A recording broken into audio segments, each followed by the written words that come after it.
Bismillahirrahmanirrahim.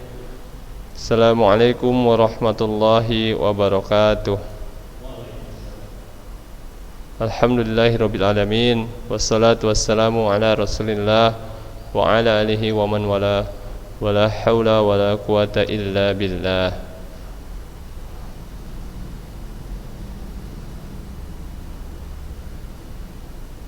Anak-anak Ustadz kelas 12 SMA Ulunuha yang Ustadz sayangi dan Ustadz banggakan, marilah kita selalu bersyukur kepada Allah Subhanahu wa ta'ala, yang mana kita masih diberikan banyak nikmat, di antaranya nikmat iman, nikmat Islam, sehingga kita tahu mana yang benar, mana yang tidak. Dengan nikmat iman, dengan nikmat Islam, kita mana tahu mana itu dosa, mana itu pahala. Kita tahu mana itu tauhid, mana itu syirik. Dengan nikmat iman, dengan nikmat Islam, kita tahu bagaimana cara berbakti dengan orang tua, bagaimana kita cara bermuamalah dengan keluarga, dengan tetangga, dengan teman-teman. Dengan nikmat iman, dengan nikmat Islam, kita tahu mana ajaran-ajaran yang benar, ajaran-ajaran yang salah dalam bumi ini. Dengan nikmat iman, dengan nikmat Islam, kita tahu bagaimana cara menghargai guru, kita tahu bagaimana cara menghargai teman, kita tahu bagaimana cara menghargai orang-orang di sekitar lingkungan kita, ya. Ada juga nikmat yang Allah berikan kepada kita di samping nikmat iman dan nikmat Islam itu, yaitu nikmat kesehatan. Ya, nikmat kesehatan itu sangat berharga pada diri kita. Contohnya saja nikmat jantung yang sehat pada diri kita. Dengan jantung itu kita bisa melakukan aktivitas-aktivitas yang banyak, ya. Adanya jantung membuat darah itu terpompa seluruh tubuh kita. Dipompa mengalirkan darah ke otak, ke kaki, ke paru, memompakan darah ke badan seluruh tubuh kita, ya. Nikmat jantung yang Allah berikan kepada kita itu saja tidak bisa kita bayar, ya. Kita tidak bisa membeli.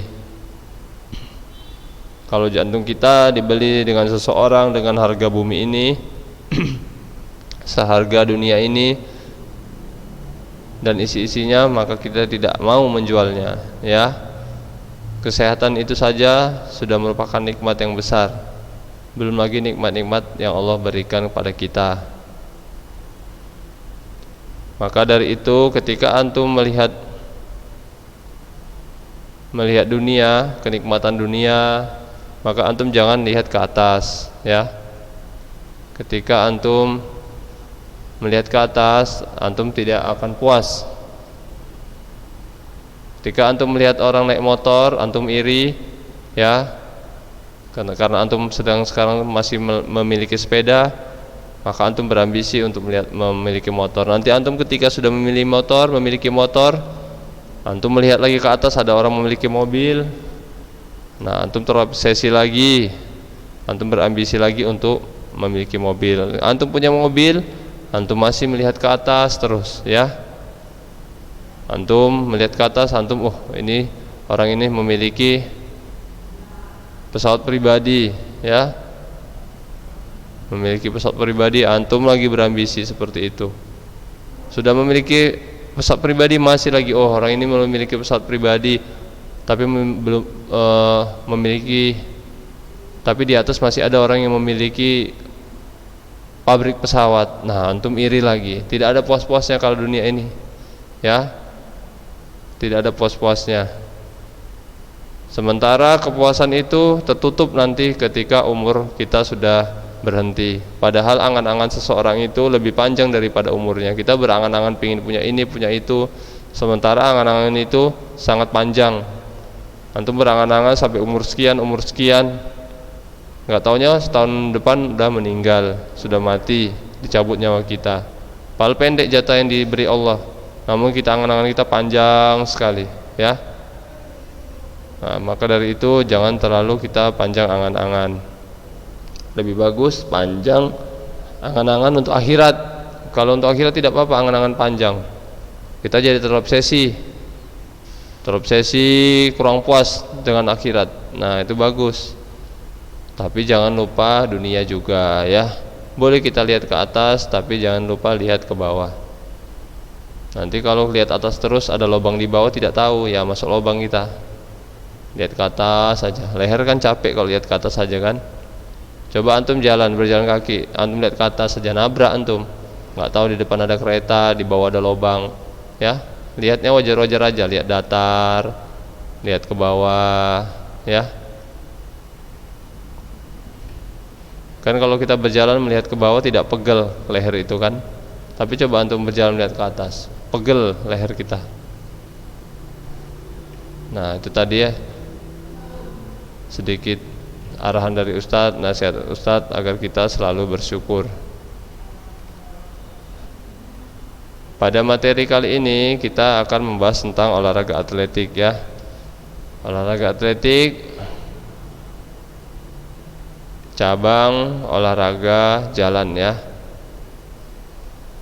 Nomor jalan.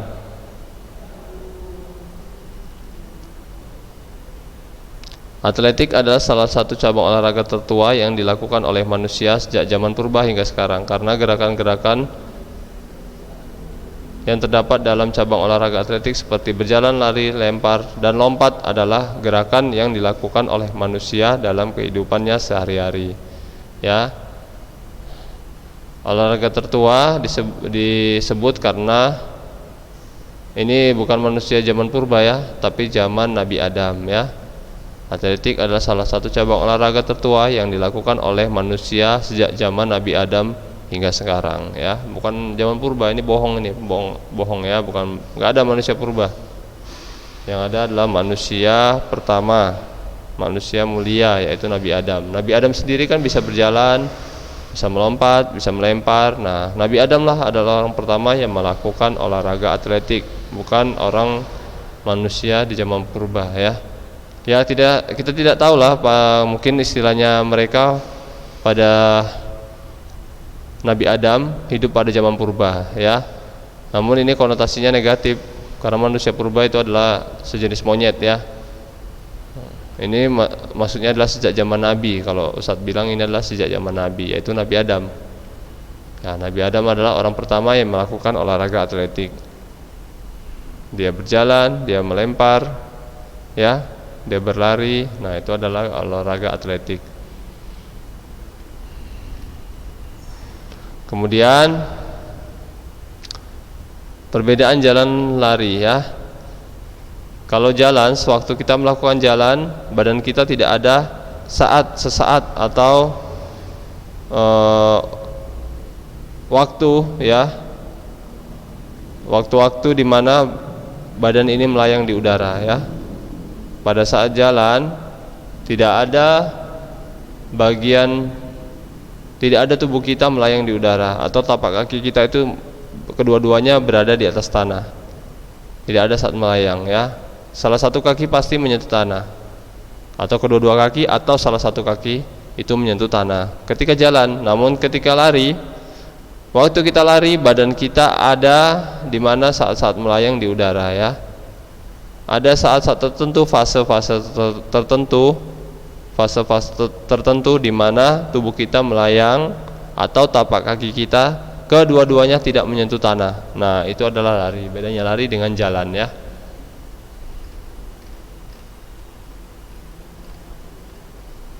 Yang harus diperhatikan dalam jalan dan jalan cepat yaitu perhatikan togok, ya.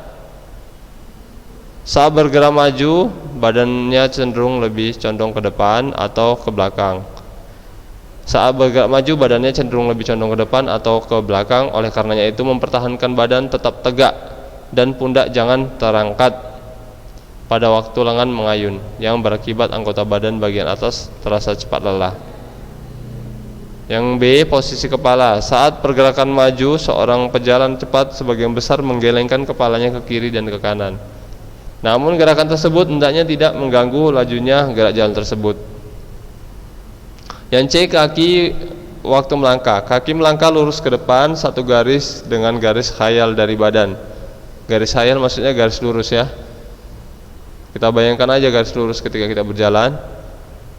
Kaki melangkah lurus ke depan satu garis dengan garis khayal dari badan si pejalan, atau garis khayal di antara kedua ujung kaki atau jari-jari segaris, tidak keluar atau ke dalam. Pada saat menempuh tumit harus mendarat lebih dulu, terus bergerak ke arah depan secara teratur ya. Pada saat olahraga jalan cepat, tumit yang mendarat dahulu, baru tapak kaki, baru ujung kaki. Ujung kaki itu adalah pangkal dari jari-jari kita, jari-jari kaki. Kemudian gerak lengan dan bahu. Gerakan lengan mengayun dari muka ke belakang dan siku ditekuk tidak kurang dari 90 derajat. Kondisi ini dipertahankan dengan tidak mengganggu keseimbangan serta mengayun rileks ya.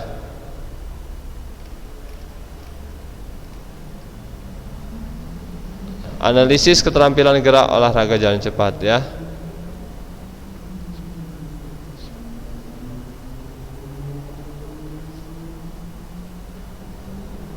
Ini menumpu dua kaki, maksudnya double sport, menumpu dengan kedua kaki.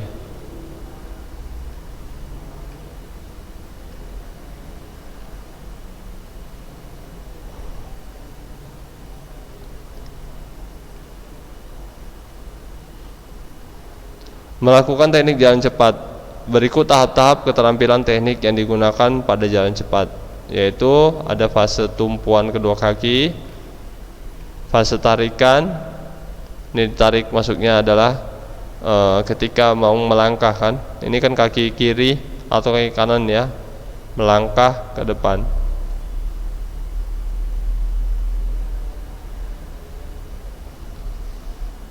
Yang pertama tadi adalah fase tumpuan kedua kaki, yang kedua adalah fase tarikan, yang ketiga fase relaksasi ya. Yang keempat fase dorongan. Ya, kemudian aktivitas pembelajaran gerak jalan cepat.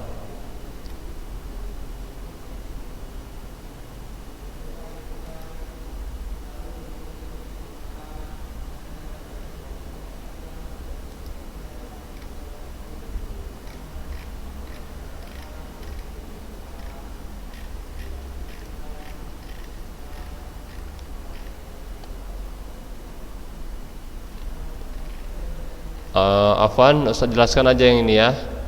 Fase tumpuan kedua kaki. Ini terjadi pada suatu saat ya. Ini fasenya ya. Fase jalan cepat.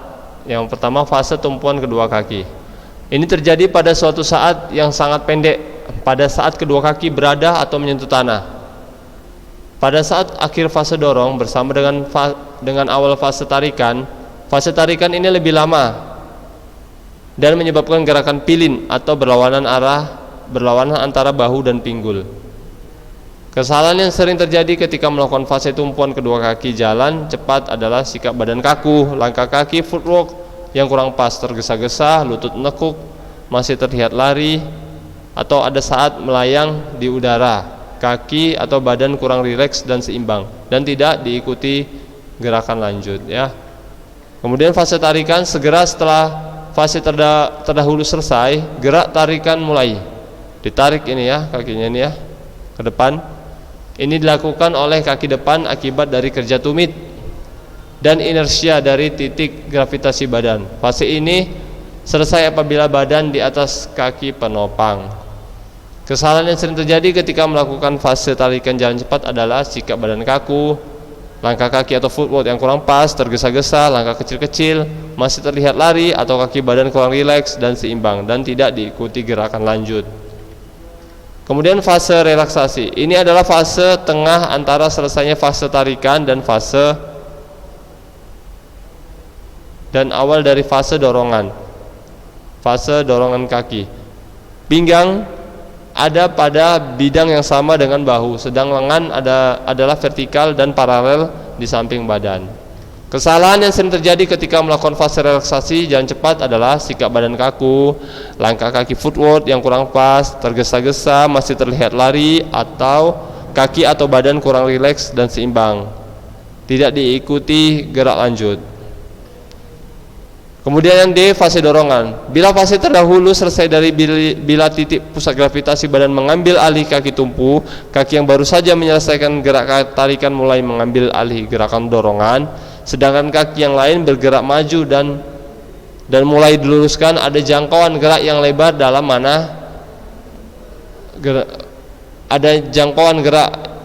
dalam mana pinggang berada pada sisi yang sama. Maju searah memungkinkan fleksibilitas yang besar dan memberi kaki dorong waktu yang lebih lama bekerja dengan meluruskan pergelangan kaki dan lengan melakukan fungsi pengimbangan secara diametris berlawanan.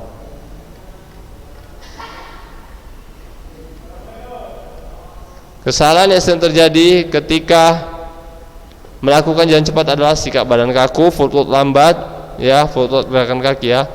Ada saat melayang di udara. Nah, ini pun Ustadz mengalami hal ini ya. Afwan. Kesalahan yang sering terjadi ketika melakukan jalan cepat adalah sikap badan kaku, footwork lambat, ada saat melayang di udara, kontak dengan tanah tidak terpelihara, dan tidak ada gerak lanjutannya. Perhatikanlah kesalahan-kesalahan yang sering terjadi dan lakukanlah keterampilan yang sesuai dengan tujuan dari jalan cepat tersebut. Aktivitas pembelajaran gerak jalan cepat, ya. Ini aktivitas pembelajaran latihan pertama.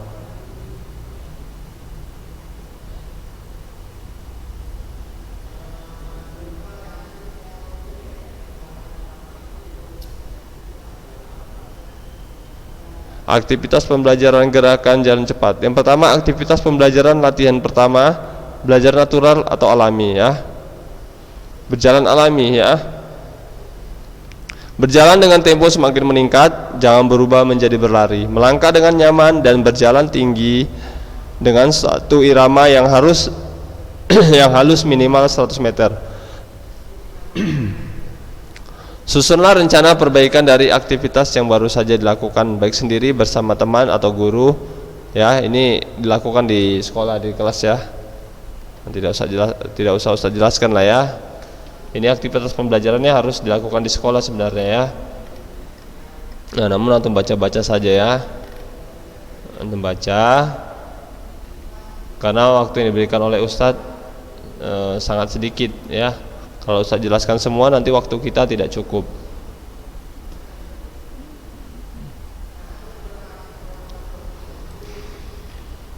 Nah, untuk tugas antum adalah mencatat materi.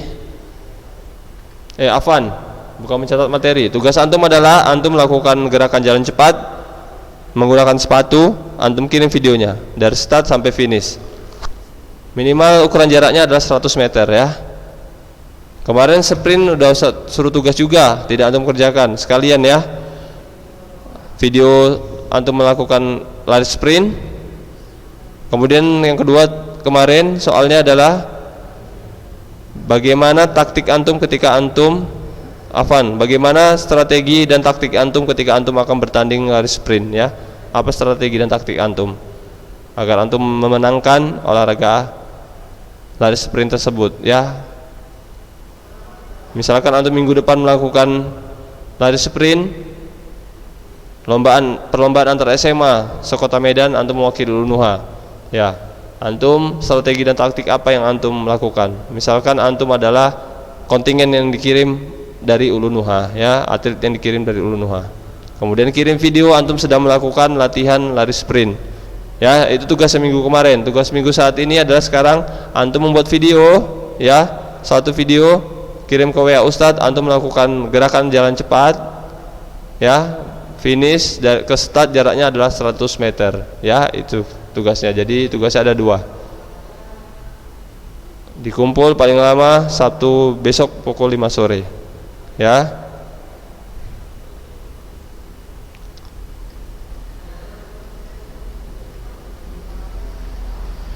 Mungkin di sini saja yang dapat Ustaz sampaikan. Sampai di sini. Lebih kurangnya Ustaz mohon maaf. Tetap semangat belajar. Meskipun dari proses daring seperti ini, antum tetap rajin membantu orang tua di rumah, lakukan ibadah-ibadah wajib, sholat, ya, membantu orang tua, menolong adik antum apabila antum memiliki adik, ya, antum tolong adik antum apabila dia butuh bantuan,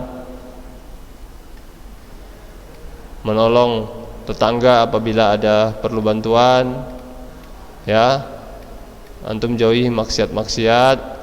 Karena pada saat ini antum adalah lagi masa-masa di mana antum gejolak jiwa muda antum itu lagi membara, ya. Antum di sini kelas 12 lagi istilahnya lagi puber, ya. Maka dari itu antum harus banyak-banyak mendekatkan diri kepada agama, ya, mendekatkan diri kepada Allah. Antum meminta perlindungan agar antum tidak tergoda dengan maksiat-maksiat. Antum tetap sabar menjalani hidup ini, ya. Ujian memang banyak, ya. Ujian banyak pasti yang kita rasakan. Ketika antum melakukan atau antum berjalan di atas kebenaran, ujian-ujian itu akan selalu datang, ya. Antum harus tetap sabar karena di dunia ini adalah tempat ujian. Ya, seperti sekolah ini adalah ujian antum. Antum diuji untuk menuntut ilmu di sekolah Ulun Nuha ini. Antum harus sabar. Karena dengan ilmu ini, ilmu agama yang paling utama, ya. Dengan ilmu antum bisa melakukan ibadah-ibadah. Antum tahu mana yang benar, mana yang salah, ya. Dengan ilmu, ya, antum nanti bisa menjadi kepala rumah tangga yang baik. Antum bisa nanti tahu bagaimana cara mendidik anak, ya. Karena antum nanti ketika antum menjadi orang tua akan sangat sulit. Lebih sulit daripada masa-masa ustadz, daripada masa-masa orang tua antum, daripada masa-masa kakek antum, lebih sulit cara mendidik. Nah, jadi antum harus memberikan contoh yang baik, ya. Contoh yang baik. Tidak bisa kita melakukan hanya metode dasarkan orang tua, nanti gampang itu, tinggal kalau nggak mau diperintah tinggal cubit pukul. Nah, tidak bisa begitu, ya. Anak-anak akan melawan kalau seperti itu, ya. Mungkin di sini saja yang dapat saya sampaikan, ya. Antum tetap semangat belajar, sama-sama kita berdoa semoga virus corona ini segera diangkat dari Allah Subhanahu wa taala dari bumi ini, ya, sehingga kita bisa belajar atau bersekolah seperti biasanya, ya. Kita bisa mengadakan pengajian di masjid seperti biasanya. Kita bisa berkunjung ke keluarga tanpa rasa takut seperti biasanya, ya. Kalau sekarang ini kan kita kalau mau berkunjung ke tempat keluarga, ke tempat keramaian, kita masih takut-takut atau was-was, ya. Oke, anak-anak Ustaz kelas 12 jangan lupa tugasnya tadi, ya. Ustaz sudahi. Assalamualaikum warahmatullahi wabarakatuh.